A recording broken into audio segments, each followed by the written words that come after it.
Hi, friends. Welcome to another episode of That Sounds Fun. I'm your host, Annie F. Downs. I'm really happy to be here with you today. Happy President's Day. You may be off work or out of school today, and I'm so glad you've chosen to join us. We get to be a part of your day. We've got a great show in store. My first question for you today is, how are you observing President's Day? And my second question is, have you gotten your tickets to the Here For You tour with me and my pal Carlos Whitaker? We're hitting 12 cities in June. We want your shining face to be among the ones we get to see while we're out there.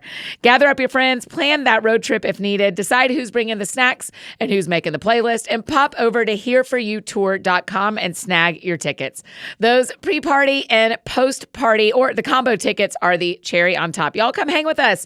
Again, that's hereforyoutour.com, which we obviously put in the show notes for your convenience. And before we dive into today's conversation, I want to share about one of our amazing sponsors, BetterHelp. When you're at your best, you can conquer the world, right? But sometimes life gets you bogged down. You may feel overwhelmed or like you're not showing up in the way that you want to. Working with a therapist can really help you get closer to the best version of yourself, because when you're feeling centered and empowered, you're more prepared to take on everything that life throws at you. And hi, life is throwing things at you. Me too. I'm super grateful for my counselor and the invaluable help she provided over the years that I've been seeing her. If you're thinking of giving therapy a try, BetterHelp is a great option. It's convenient and flexible, affordable, entirely online. You just fill out a brief questionnaire to get matched with a licensed therapist, and you can switch therapists anytime for no additional charge. If you want to live a more empowered life, therapy can get you there. Visit betterhelp.com/thatsoundsfun today to get 10% off your first month. That's BetterHelp, HELP.com/thatsoundsfun. And today on the show, I made a call to my dear friend, Sharon McMahon. You may remember Sharon from the That Sounds Fun Tour live show in Minneapolis back in 2021. If you missed that episode, be sure to go back and listen. She's a former high school government teacher, and she's known as America's government teacher, shedding light on the complex aspects of the U.S. government with a nonpartisan and truly clarifying approach. She's helped mobilize her amazing social media following and philanthropic initiatives that have raised more than $6 million for teachers and domestic violence survivors, terminally ill kids, medical debt forgiveness programs, Ukrainian refugees, just to name a few. She hosts an incredible podcast called Here's Where It Gets Interesting. I love it. She provides entertaining and factual accounts of America's most fascinating moments and people. And so she is the perfect person to have on with us for President's Day. I just wanted to talk about government-y things. So here's my conversation with America's favorite government teacher, Sharon McMahon.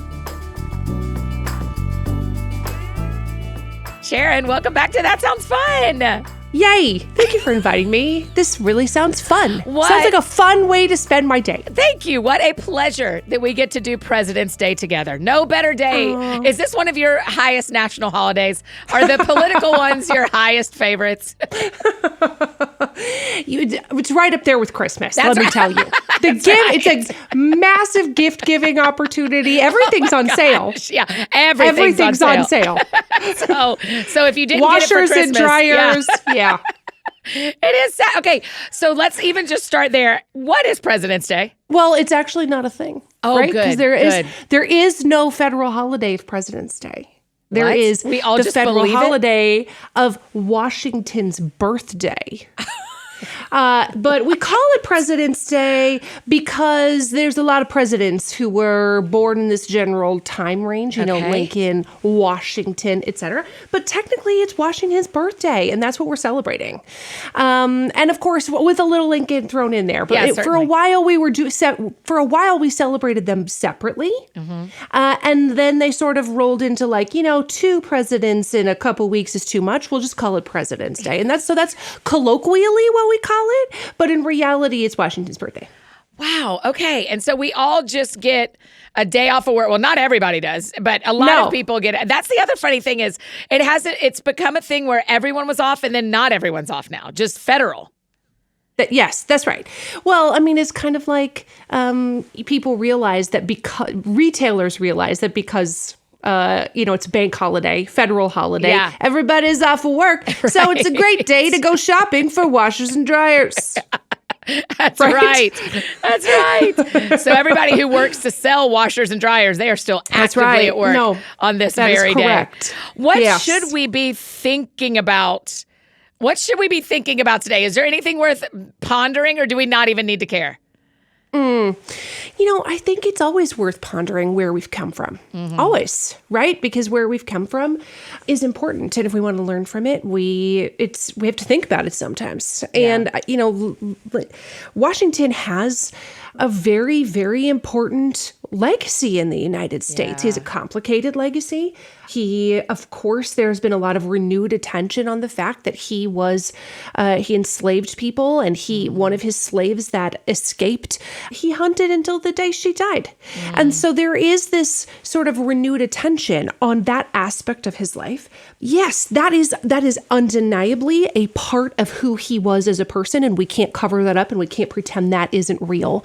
But we also can't pretend it's not real that he had a massive impact on the United States that continues to this day, that America would not be what it is without him. Yeah. So it is not an either or, it is a both and. We can condemn the aspects of his presidency that we wish were not there, the things that we know are morally wrong, while simultaneously saying America is who and what it is in part because of George Washington. Yeah. I mean, it just feels like every president that we look at in history has something really complicated about them. But that's true about me too. That's true about all of us, right? That's exactly right. Something complicated about us. How do we balance that, Sharon? I think it's one of the things you're great at is teach us how do we balance, like, here's what's real about who they are and here's how we honor what we can honor. You're absolutely right that all of us, every single one of us, has aspects of our lives that we would prefer the internet not dissect on our behalf. Right? We would be like, I am glad there was not a cell phone when I was that age. And now I'm not pretending that what we all did in college is the same as enslaving people. I'm not equating those things in any way. Certainly. But I do think if we want to tell the truth, which I think is a valid, common, shared value and goal, that the light of truth is an important one to seek, right? The light of truth then demands that we look both at the contributions and at the negative aspects of somebody's life. And that's fair to do. It's a fair way to judge our historic figures. And I like what one historian has to say about this, because I ask this question to guests that study history all the time. How are we supposed to judge people who lived in the 1700s by today's standards? And one guest's response was, it's not our job to judge them, it's our job to learn from them. Wow. And again, I don't mistake me by saying like, oh, we shouldn't judge enslavers. That's not the larger point I'm trying to make. It's that there is something to be learned even from the negative actions of a president. I think one of George Washington's greatest achievements, he has many, but I think one of them was that he did not seek to surround himself with yes men. He did not create a cabinet full of people to do his bidding. Wow. And that is kind of what we think of, presidents, that's who they should hire, right? That's like people who believe like they do. Now, like not just Biden, totally. but in modern day, I think your cabinet's full of people who agree with you, right? Totally. And George Washington did the opposite. He hired a bunch of people who purposely disagreed with each other and in fact, many cases disliked each other. Because of the idea that, iron sharpens iron, and he wants all of the good ideas on the table and not just the ideas he already agrees with. So that's one of his things that I think is worth considering is, we shy away from listening to people who have different ideas and beliefs than we do because they feel uncomfortable, because we find them morally wrong. And it's okay to, after listening to somebody else's beliefs, it's okay to still arrive at the conclusion that you disagree. But we are intellectually matured by listening to those ideas. It's not to our betterment to only surround ourselves with people who believe like we do. Someone chirped at me last week on the internet. You get it significantly more than I do, but the complaint was they were disappointed in somebody that I followed on Instagram. And I thought, wait, I thought part of what we were supposed to do is listen to voices that we don't necessarily agree with so we can learn and grow. And I feel like what culture pushes us to do, or I won't say us, I'll say me, is Annie, have a fake Instagram where you actually follow who you want to hear because people are watching who you follow. And so how do we as consumers, as me, who also may at times look at who other people follow, how do we balance that in our own minds of, I guess, how do we give permission to other people to learn? I know that's so tough, right? Because what if the person you're following, I'll just use, say, Kanye West as an example. What if you're like, well, I like him. I love his music. I mean, College Dropout was one of the best albums of that, I love it. Right. And then he takes like a hard curve and you're like, what is happening?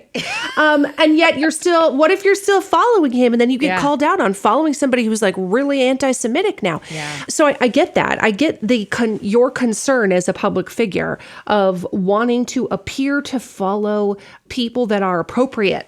Right. Right? Like appropriate people to follow.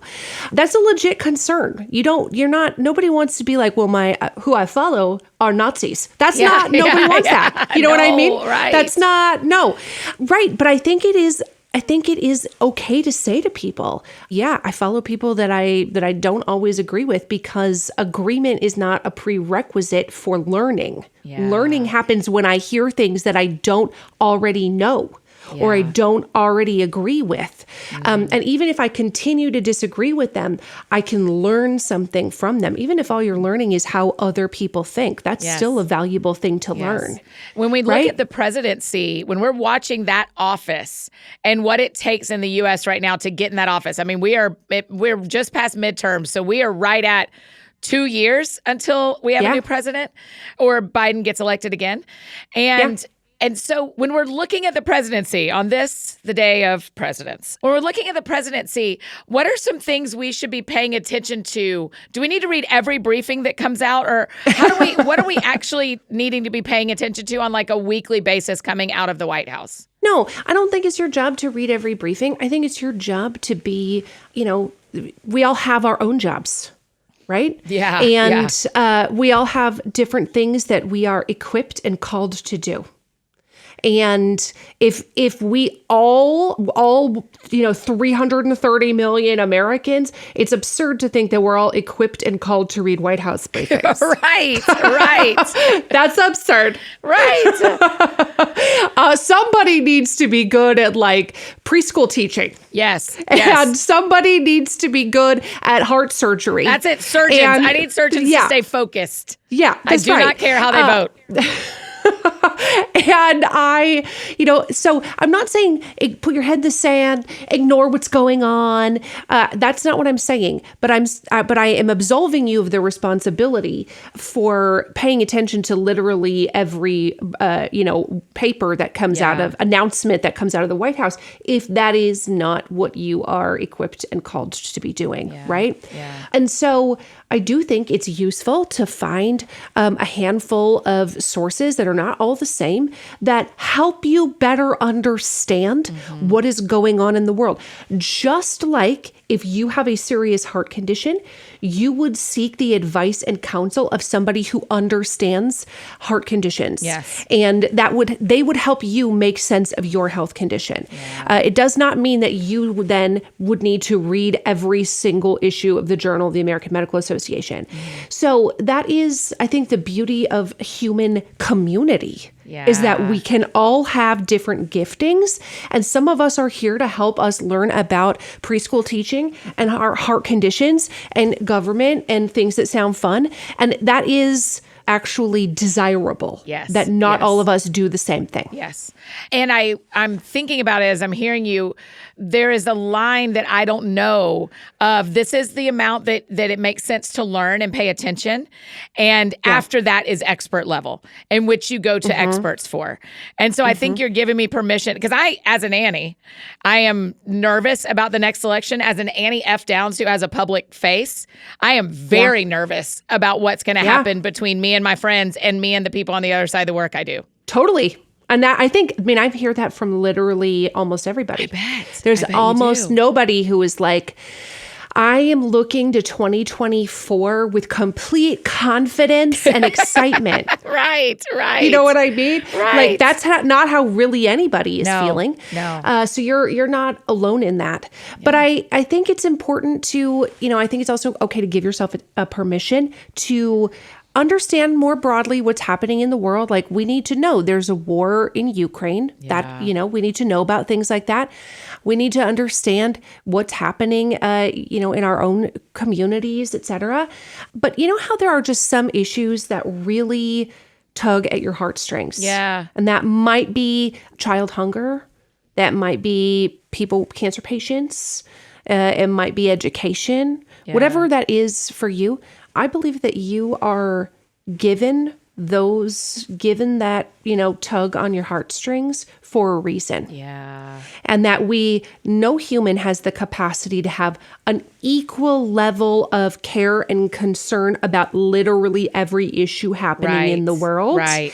And so all of us need to follow that unique calling, so to speak, of the things that really matter to you. Those things matter to you for a reason. Yeah. Our friend John Eldridge calls it benevolent detachment.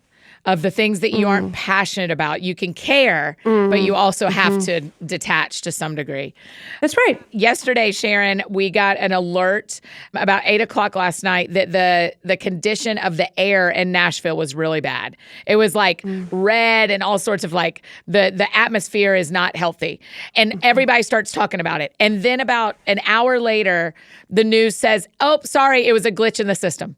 It was a glitch in the system. Everything's fine. And I need you to know that all of us were like, yeah, right. Like, okay, sure. You just are trying to cover up that something's going on. So even me, about something so simple as the quality of the air, I'm not trusting the news sources anymore. I am looking to a Sharon McMahon or to, all sides to tell me, was the weather really okay in Nashville last night? Because the news is trying to feed me. So how do we identify trusted sources when it comes to things like elections and China balloons and what's going on in Ukraine? There's so many varied beliefs about even what's going on in Ukraine. So how do we find the trusted sources that tell us whether the atmosphere is really safe or not?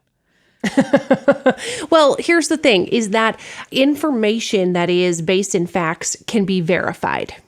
Right? That's the thing.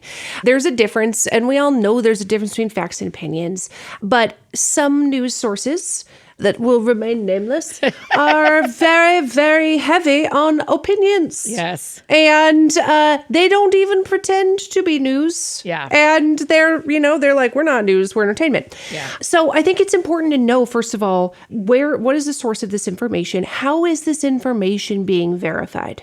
Okay. And, there's no infallible news source. There really is not, because everything is run by humans. Right. But I would caution people against extreme skepticism. Extreme skepticism where you move into this fatalistic view of the world that everyone is a liar.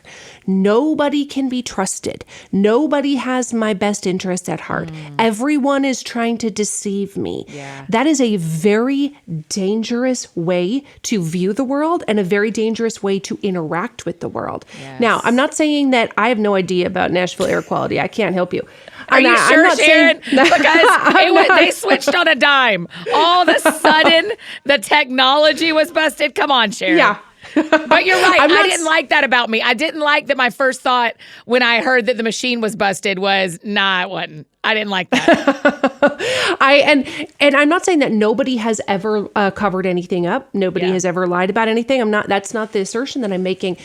But if the lens through which we view the world is that everyone is a liar, then that means that the way we interact with them is not going to be the way that we are meant to be interacting with our human brothers and sisters, right? If my automatic assumption is you're a liar, everything that comes out of your mouth is a dupe and a fake and a cover up, and this is all a conspiracy, that is not how we are meant to be in human community with each other. And I think it's also not a fun way to live. No, because I just want to believe that the air is fine and that the machine was wrong. But don't you know, everybody's like, I have had a headache today. I mean, of course. Yeah. We all were like, the weather, Yeah.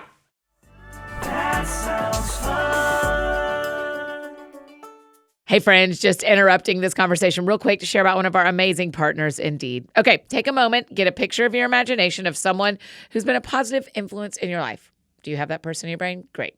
Chances are that something unique about them and their experience matched up with a need that you had when you needed help. Like, I think about my college pastor and how he was such a gracious truth teller in a season when I needed someone to shoot straight with me, and how life-changing that was for me. Well, how incredible would it be if you got to work with people whose incredible gifts and experience match up perfectly with the needs your team has? You and your company can find them the same way we found several of our amazing teammates. If you're hiring, you need Indeed. Indeed is the hiring platform where you can attract, interview, and hire all in one place.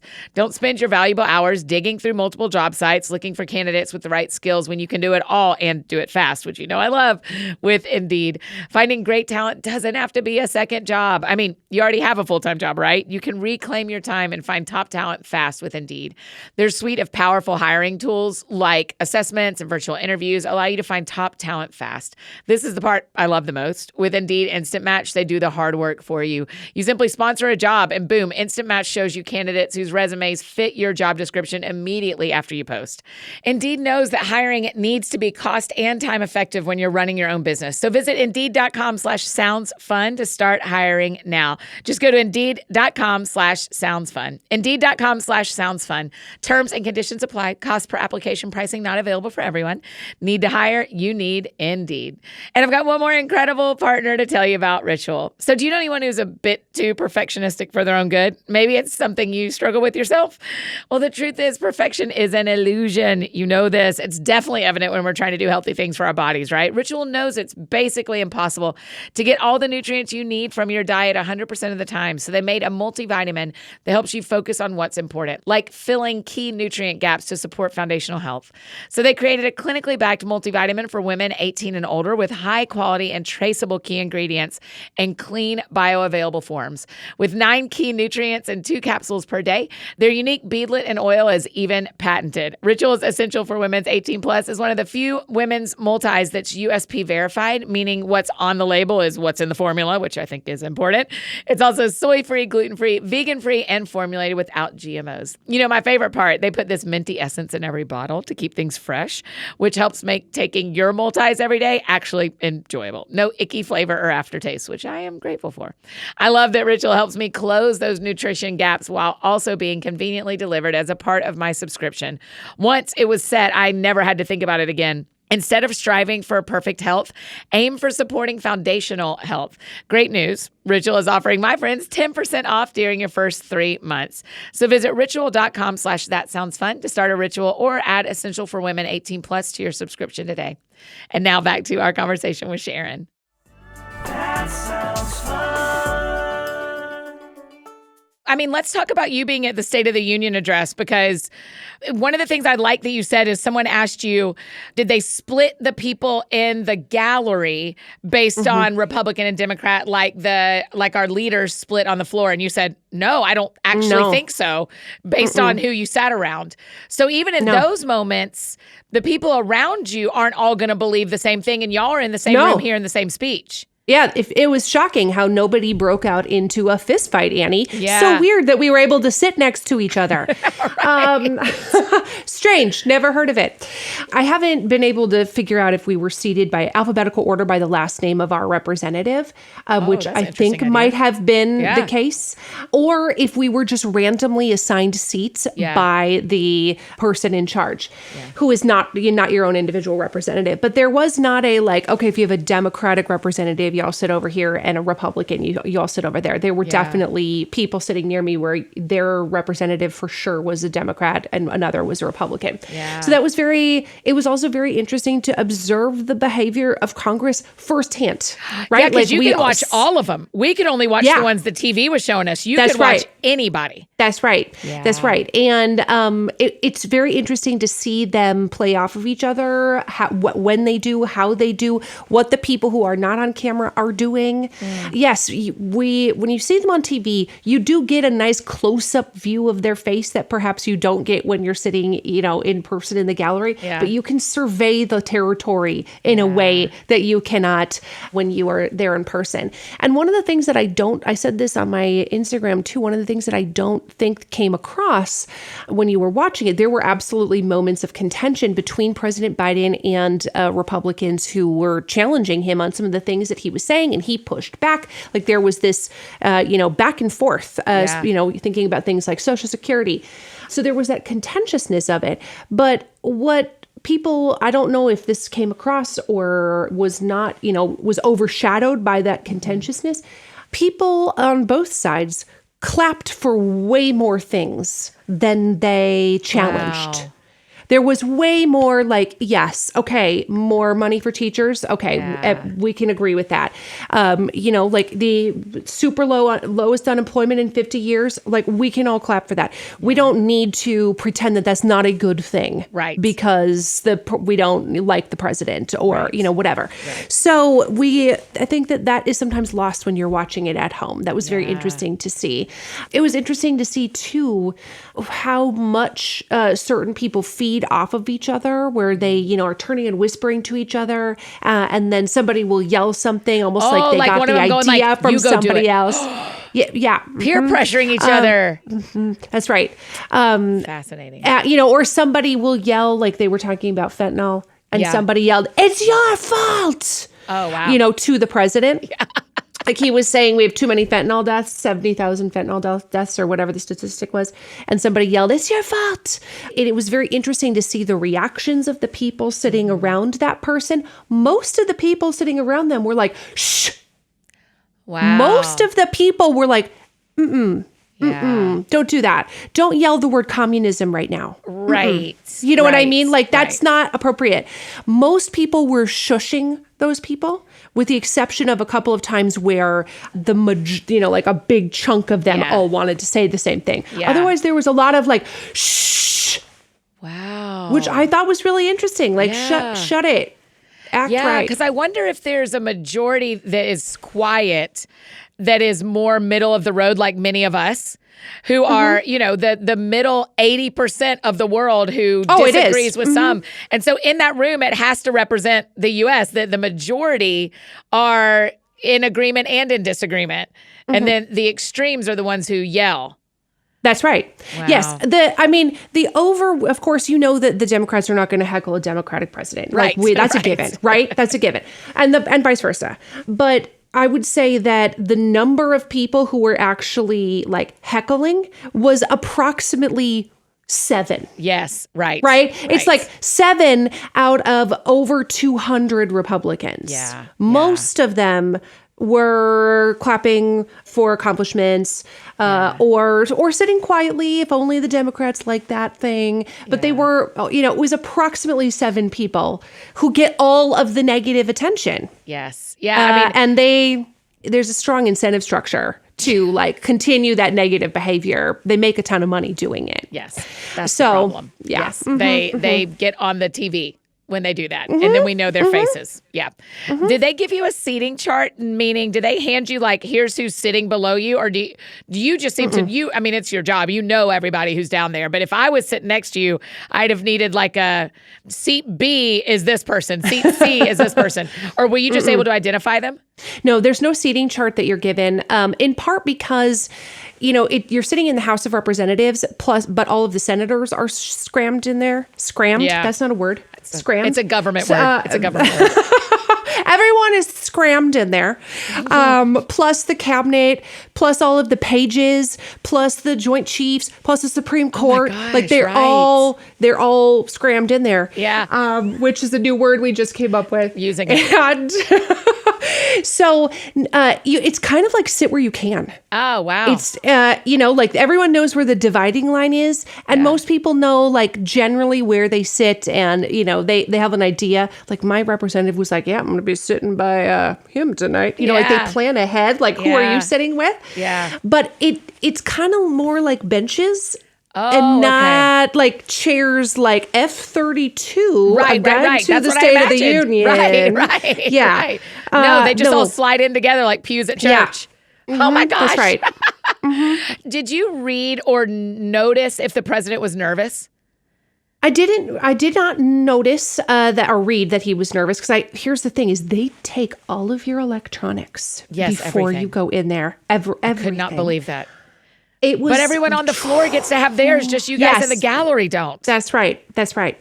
It was truly painful to not be able to record any aspect of it. Yeah, your addiction showed when you got up halfway through and went and got your phone.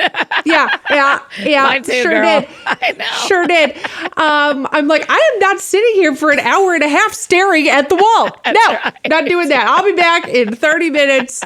And then I got yelled at for standing in the hallway. But anyway, I was imagining before the speech started, what would he have to be doing back at the White House? Yeah.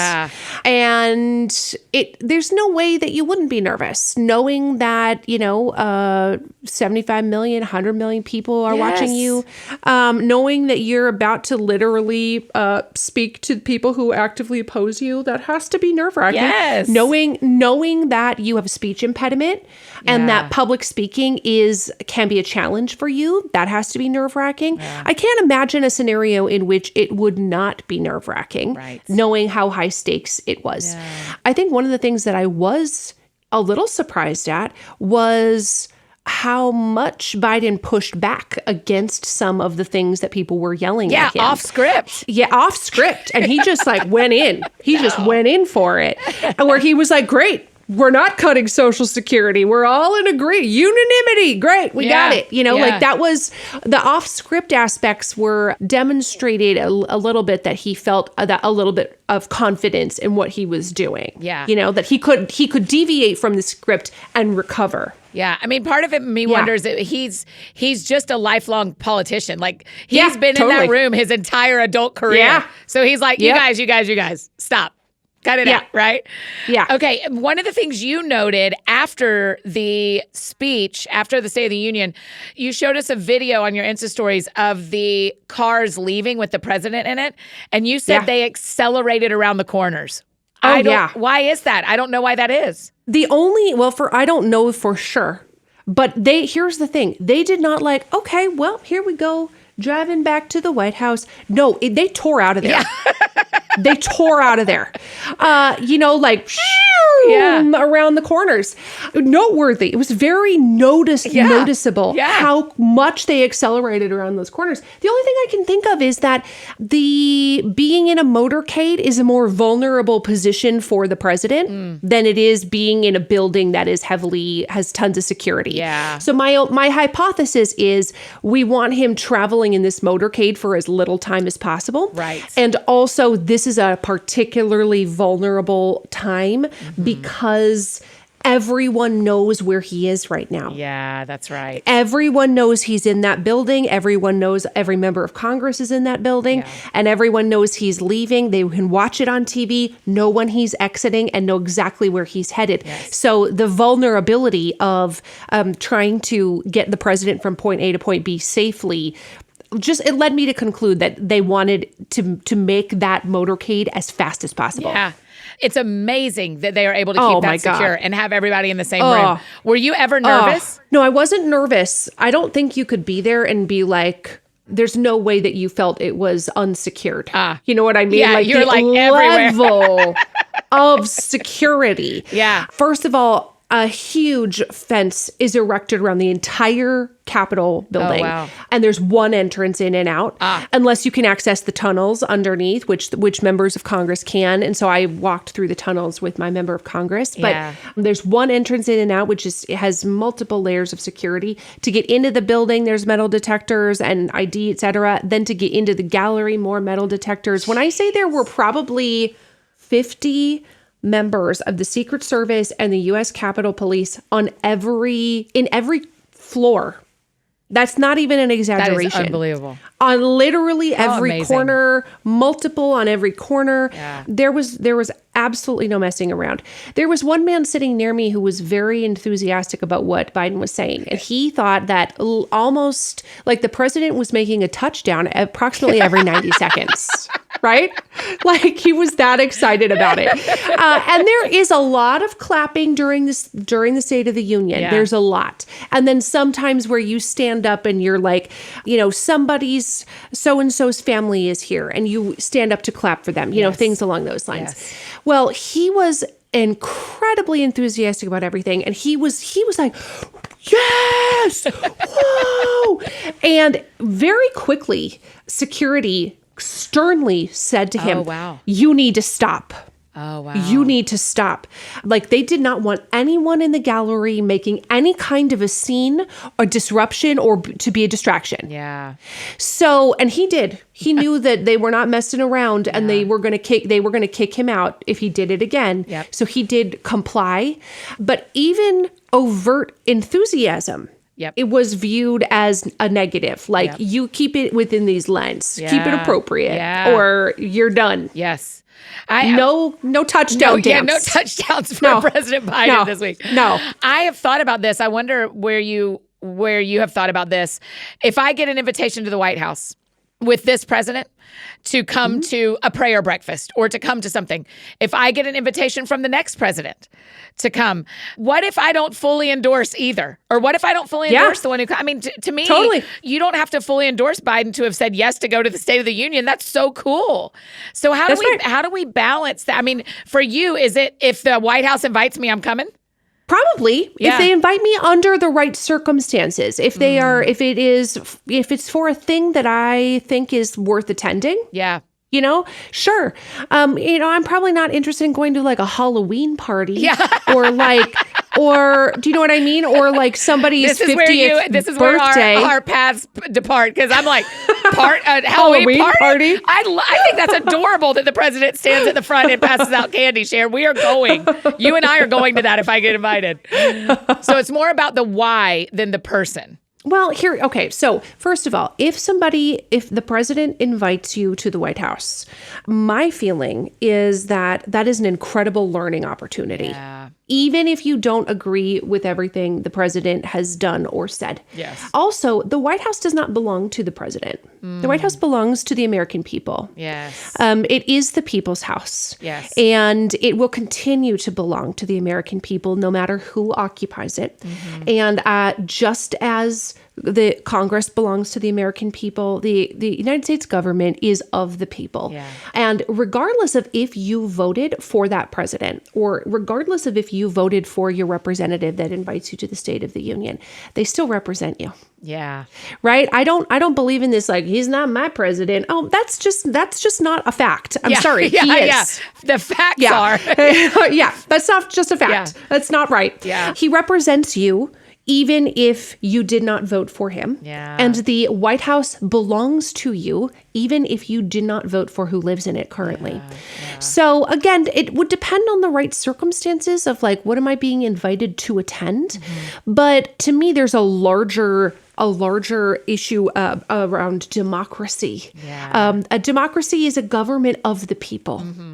And to me, to attend those kind of official government functions are, in my view, a way to see democracy in action. Yeah. Right? Like this is our government. Yes. I mean, you saw a historical thing in January. Yes. Yeah. Yep. Absolutely. So being a witness to history, I think is also always fascinating. Yeah. Even if you don't love everything that happened, being a witness to history is something that is meaningful to me. Yeah. So I tend to view it through that lens. I like that lens. Even if my representative, I don't agree with everything he has voted for, which is true. I don't agree with everything my representative has voted for. He still represents me. Yes. Yes. And this is not a campaign rally.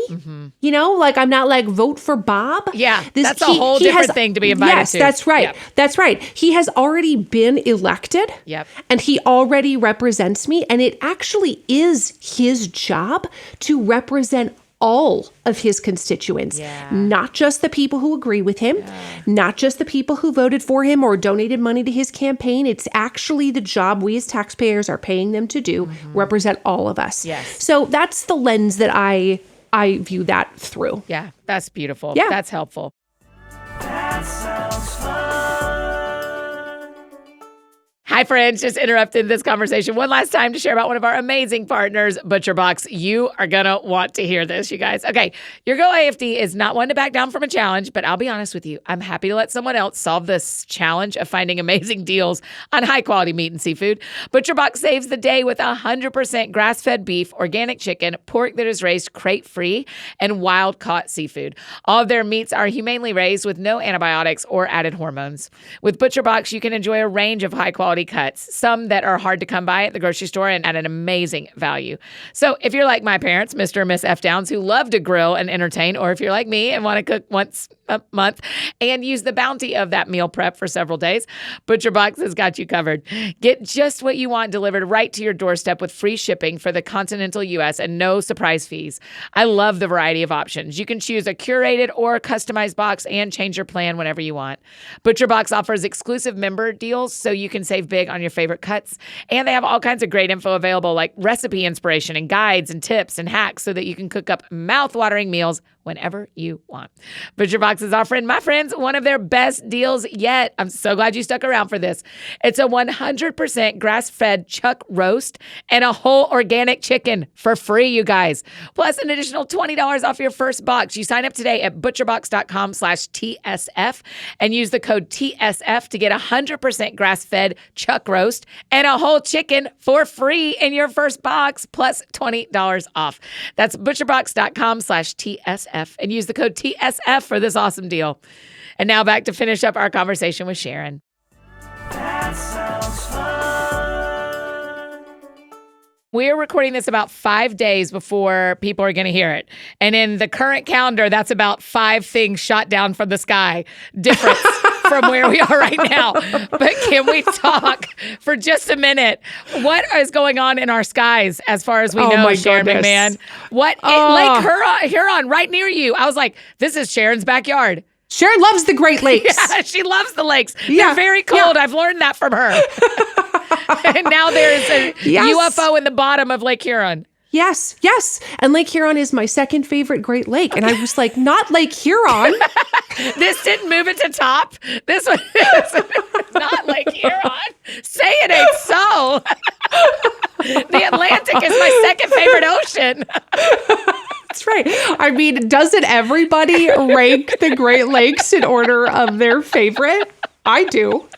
So Lake Huron's my second favorite. I mean, my gosh. so okay, what is going on? Great What question. is I'd going love to tell you. on? I mean, the chances are good that these are not alien life. You know, there's people have been asking me, are these aliens? And you know, I did think it was interesting that the Pentagon refused to. They did not say absolutely not. They're not aliens. Right. Like they were like, we cannot talk about that. Right. So that's, but again, just based on this premise of like, if it walks like a duck and Yeah. talks like a duck, it's probably a duck Versus an alien. Yeah. Chances are good that it's not an alien, but a foreign adversary. Yeah. And China is the most likely explanation. Yeah. It really is. China is the country that has the largest surveillance apparatus. Yeah. We already know that they, have sent balloons over the United States, and these are different than the one we shot down in South Carolina. Yeah. But that's the most likely explanation, although I can't say definitively that's 100% for sure what it is.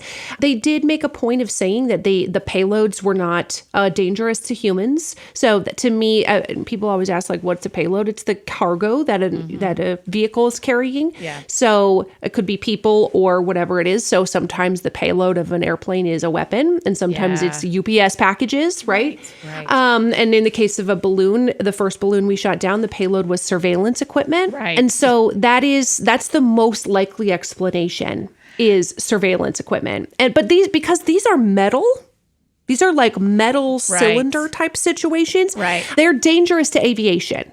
Right, because they were flying, the last three were flying at a different height than the balloon. Yes, different altitude. You don't want to, and if they're not communicating with air traffic control on the ground, you don't want to just suddenly, like, if you're in a passenger jet, like, Can you imagine? No. What are Out you your gonna? window. Yeah, no, we're not. That legitimately could crash a passenger airplane. Yeah, legitimately, if that yeah. got sucked into a jet's engines. Yes. I mean, I know it's too big. Blah blah blah. I don't want to get DMs from all the pilots. Certainly. I'm hypothesizing that it could damage a passenger jet. Yes, okay? you don't need pilot bros going into your DMs over this. I know. And we have a big pilot audience, so I need you to, don't worry. Yeah, and I listen to, every morning I listen to two very different short news things. I listen to The Daily and I listen to The Daily Wire every morning because I want to hear both sides. And those feel like extreme. They both are very clear about where they stand. Both of them said this morning that one of the reasons we saw the last three is that the U.S. changed what they were looking for. Yes. Mm-hmm. And so that for both, whenever they agree, I am shock and awe. I am shock and awe whenever those two shows agree. And so for them to say that, also, my follow-up question is, should we be afraid? Here's the thing is, I don't think it's a good thing that they're there, right? I don't think it's a good thing. But I do think the fact that the reason they were detected was because we changed the software that was being used to exactly what we're trying to pick up.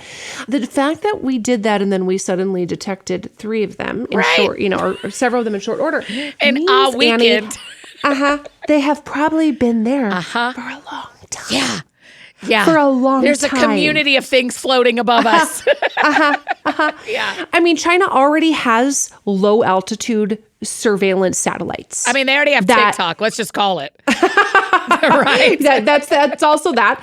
Also that. And by the way, I did, when I was flying to the State of the Union, I sat next to somebody who has a top secret security clearance, works in government defense contracting, specifically in cybersecurity. Oh, wow. And so we've spent the entire plane ride. Like, I did not even get to watch any of my pre-downloaded Bravo shows. You had them all ready to go. Jaws of Sunset. Yeah, Real Housewives. That's right.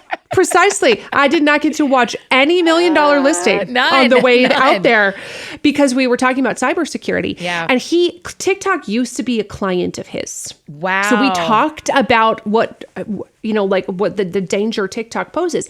And he said, here's the thing about TikTok. This is what he told me, is right now, nobody's doing anything with any of the information. The information is actually that they can collect about you is not in and of itself a national security threat. Mm-hmm. Annie likes videos about baking muffins, and she likes horses. Not going to bring the country down. Yeah, yeah. She likes horse videos. Annie likes shoe try-ons from Amazon.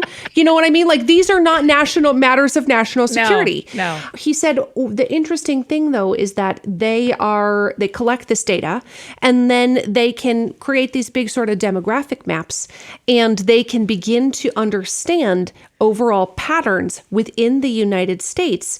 Like, for example, what is the actual overall percentage of Americans who hate Donald Trump based on the number of videos that they negatively interact with, or the pro-Biden videos that they are watching, or the people who actually really hate North Korea, or whatever it is. They can take the temperature of Americans in ways that no amount of public polling data ever could, because this is what you actually think. Yes. And not what you laying in say your to a bed. stranger Yeah. on the phone. That's right. Right? Yeah. So it's that I thought that was an interesting insight that it's Yes. not that they're going to be like, and now because we know Annie enjoys muffins, we're going to fire a nuclear weapon at you. That's right. That's You know what I mean? That's right. That's not the danger. Yeah. It's learning about Americans in ways that the U.S. government doesn't even know about Americans. Yeah. Wow. Yeah. Okay. So So- so one of the questions I've been dying to ask you, and then we will finish up. Do you know things you can't tell us? Oh, yeah. Yeah. Absolutely. Well, I mean, I have a close family member in the FBI. Oh, very good. Okay. Yeah. So, and they don't tell me things that they can't tell me. Yep. You know, like they take their job very, very seriously. Yeah. And would never, disclose classified information. Mm-hmm. But I also have a lot of contacts inside the federal government. I am sure at this point, I mean, I'm sure people reach out and go, hey, I'm going to tell you something that you can't say it's for me. They totally do. Yeah. They totally Yeah. do. They absolutely do. Yeah. Yes. It is kind of surprising sometimes. It doesn't stop being surprising to me, like who's actually watching. Yeah. Right. You know what I mean? Right. Who's actually watching my stories? Yeah. Like inside Congress. Yes. Who is, who inside the Department of Justice is, watching my stories. Wow. So, and I'm not claiming to be some kind of like all powerful puppet master. Not at all. No. I'm just saying that I sometimes get some information from people that perhaps is not widely available to the public. Yes. Yes. And then they trust you to hold on to it until it goes public. Yeah, Yes. not classified information. I'm not accusing anyone of wrongdoing, but I will say that there are just things that they would not want attributed to them. Yes. Yes. And Yeah. you took no classified papers when you left Congress. No, Left them all there, but I weirdly. I did speak to somebody who was in charge of a bunch of in charge of the Senate classified information. Like my gosh. how do senators get access to classified information? And I'll tell you very briefly, and then I know we have to go. Basically, it is next to impossible for members of Congress to walk away with classified documents. Next Shocking. to impossible. The way that they're allowed to view them is inside a secure facility. They can only view them inside the secure facility unless they want to bring them back to their office. But in order to bring them back to their office, first, security has to come do a complete sweep of their office to make sure there are no listening devices, to make sure there are no hidden cameras, to make sure that their office has not been bugged in some way. I mean, like they have to bring in the specialized equipment before that person would be allowed to transport the documents to their office. Then Shocking. the person who is in charge of those documents, like the custodian of those classified documents, remains with the documents until the senator would be done with them, and then they take repossession of them and bring them back to the secure facility. And they see the whole thing. Yes. There is no like Bob checked out 25 pages of top secret documents That's how and we it don't know what seems. happened. Yes. That's right. No, Congress cannot do that. The president has much broader latitude to do things like that, but members of Congress cannot. Wow. So I found that really interesting, like the great lengths that they go to. Like when members of Congress enter the secure facility, they also have to leave all electronic devices, including Apple Watches, etc., outside of the facility. So they cannot take any pictures. So they cannot, no third party can be accessing their electronics to try to see what's happening in that room. Even the notes that they take are then, examined before they leave to make sure that there's nothing classified on the notes that they took. My gosh. It's taken very, very, very seriously for members of Congress. Yes. That is shocking. As it should be. As it should be. Many pieces of paper have found themselves across the eastern half of our country That's right. in the last decade, apparently. It is now, I mean, I am shocked how hard it is to do. Well, that's Yes. good to know. It's good to know It's that they good are to just know. floating around. No. I did expect there to be a ball drop at the end of the State of the Union with just like, grab as many as you can, and they're yours to take as a parting gift. That's right. Just put them in a box, put them somewhere in your garage, lock them up. Yeah. Put them somewhere. That's where they belong. That's where they belong. That's where they belong. As long as they're locked up. Okay, do you have any presidential fact you want to leave us with? Is there one thing you love about presidents that we need to know or about a particular president? And then we'll ask you what sounds fun. Okay. I think it's interesting to note that the reason we eat turkeys at Thanksgiving is because of United States presidents. I did not know that. That was not there was no like beginning in 1776 we started eating turkeys. You know what I mean? Wild turkeys they're not everywhere in the United States. You can't get them all the places. Sure. And there's no human DNA that says eat a turkey on a Thursday in November, right? You know, like people have to decide that. Right. But the reason it became popular was because turkey farmers began sending them to United States presidents, and it became a big deal where there were they would dress up a live turkey like in an outfit. And literally in an outfit and build like a special cage for it so that that had shock absorbers so that as it flew on like the bouncy airplane, it wouldn't feel too jostled. Wow. And then there would be all kinds of pictures in the newspaper like, oh, this turkey has made its way to the White House. So we all know that Calvin Coolidge, of course, famously had raccoons as pets. Yes. 2 raccoons as pets. But the reason he had the raccoons as pets is because somebody else was trying to interest the president in an alternative Thanksgiving Day meal and sent him a raccoon to eat. Oh, what if we ate raccoons on Thanksgiving? Yes. And the president's children were like, no, we're keeping this as a pet. And then they ended up getting another one as a friend for the pet. Oh my gosh. How different they are. Those are trashy animals. I cannot imagine if we were eating raccoons. Eating trash pandas. Bottom dweller. Yeah, trash pandas. That's bottom dweller behavior. Oh, gracious. There we go. You are a holiday to be with. So thank you for doing this today on President's Day. The last question we always ask, because the show is called That Sounds Fun, Sharon, tell me what sounds fun to you. You know what sounds fun to me right now is sleeping in. Sounds really fun. Just a little more sleep. Just sleeping in. Like not being awakened at 5:48 in the morning every day by my internal alarm clock. And just being it's your like, own body doing this to you? Yes. Mm-hmm. Yeah. Oh, like so every morning. It. No matter what. I was all my years of getting up super early as a teacher. Oh, listen, our teacher bodies. And that's why you and I can eat lunch in 18 minutes. Is because that's right. Our teacher you only bodies have made that us. amount of time. Yes. That's it. I would love to just like sleep in and have somebody bring me like a cappuccino. Yeah. And just like read a book with no responsibilities. That sounds really fun to me. Yeah. Okay. Let's try to schedule you one of those, but it's between you and your body technically. So I can only help so much. Any series coming on the pod we should get ready for? The World War II women's series has been fabulous. Thank you. Thank you. Yes, we have a new, I have some interviews coming up that I think people are going to be really interested in, including somebody who is an underwater archaeologist, Annie. Fantastic. Which is so fascinating to me. But we are hard at work on another documentary series. I can't tell you about it yet, but it's coming out in a month or 2. Okay, very good. Sharon, thanks for making time to do this. I just love talking to you. It's such a treat. Likewise, it's my pleasure. Thank you, friend. Oh, you guys, don't you love her? Okay, be sure you're subscribed and listening to Here's Where It Gets Interesting. One of my favorites was about Theodosia from Hamilton. Y'all got to go back and hear that one. And follow Sharon on social media if you aren't already. Tell her thank you for being on the show today. And if you enjoyed this episode or know someone that you think would enjoy it, be sure to share it. And don't forget to check the show notes for links to all of our amazing partners, tickets for the Here For You tour, and the link to sign up for our AFD Week in Review newsletter. They are all there. And so we heard what sounds fun to Sharon, and now we get to hear what sounds fun to one of our friends who's listening, just like you.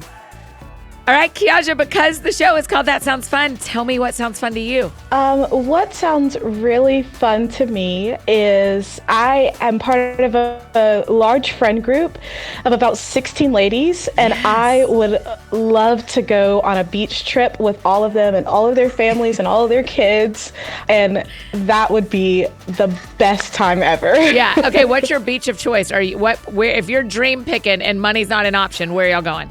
Ooh. the Bahamas, maybe? Oh, okay. I see you. I have never been to the Bahamas, but I've heard it's awesome. I've never been either. So. Okay, we're going. We're taking all 16 of your friends and their family, and I'm just going to sneak in. Can I just sneak along? Oh, absolutely. Okay, great. Very good. Oh, I love it so much.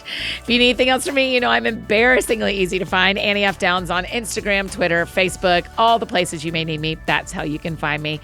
And I think that's it for me today, friends. Go out or stay home and do something that sounds fun to you, and I'll do the same. Today, what sounds fun to me is at 2 o'clock today, I'm going to be sitting in the Gershwin Theater watching our very favorite Elphaba, Mary Kate Morrissey, debut on Broadway. You guys, today is the day Mary Kate debuts on Broadway. I could cry just telling you about it. I cannot wait. So make sure you hop over to Instagram. I'll show you everything I can show you today from behind the scenes of Mary Kate's Broadway debut. Oh my gosh, I can't believe it. Y'all have a great week. We'll see you back here on Thursday with the incomparable Beth Moore. Y'all are going to love this episode. We'll see you then.